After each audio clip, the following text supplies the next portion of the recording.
মা বাবার কথা অমান্য করে বুবাই হসপিটালে দাঁড়িয়ে আহিরের বিরুদ্ধে সাক্ষী দিল। বিস্তারিত জানতে সঙ্গেই থাকুন, চ্যানেলটিকে সাবস্ক্রাইব করে রাখুন। বুবাইয়ের আর অভিজিতের এই অবস্থার জন্য যে দায়ী, তাকে শাস্তি দিয়েছে কিনা পর্ণা, সেটা কিন্তু বুবাই জ্ঞান ফিরেই পর্ণাকে জিজ্ঞাসা করেছে। তখন কিন্তু বুবাইয়ের মার এই কথাটাই মনে হচ্ছিল যে পর্ণা তো ঠিকই বলেছিল যে বুবাই চোখ খুলে যদি জিজ্ঞাসা করে তার অপরাধীকে শাস্তি দেওয়া হয়েছে কিনা, এটা চিন্তা করেও চুপ করে থাকে। ওইদিকে যখন সবাই ঘর থেকে বেরিয়ে যায় তখন কিন্তু অয়নের ফোনে ঈশার ফোন আসে যে কোনো মতেই যেন পর্ণা বুবাইয়ের বয়ান নিতে না পারে।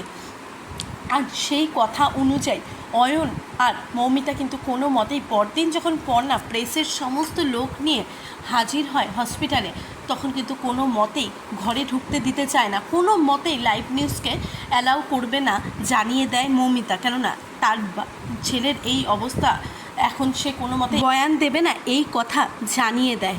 এইদিকে যে ভেতরে অন্য কিছু চলছে, ঈশার ধুমকিতে তারা ভয় পেয়ে গেছে বা ঈশার কথাতে তারা গলে গেছে।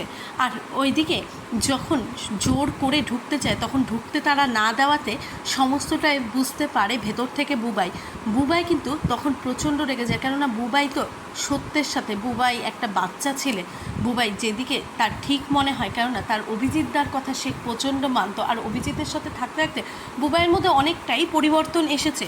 তাই কিন্তু বুবাইও চায় যে তার এত বড় একটা যে ক্ষতি করেছে, এমনকি অভিজিতের এত বড় ক্ষতি করছে, তার যেন শাস্তি হয়। এর জন্য কিন্তু বুবাই বাইরে এসে তার মা বাবার কোনো কথা শোনে না, আর আহিরের বিরুদ্ধে সে সমস্ত কথা জানিয়ে দেয় কোর্টের উকিলকে। আর এরপরে তাহলে কি হতে চলেছে, এরপরে কিন্তু আহিরের যোগ্য শাস্তি শেষ পর্যন্ত পর্ণারা দিয়েই ছাড়বে। আর বুবাই তো সঙ্গে আছে, এবারে তো আর কোনো প্রশ্নই ওঠে না, কেননা বুবাই একজন যে প্রত্যক্ষদর্শী।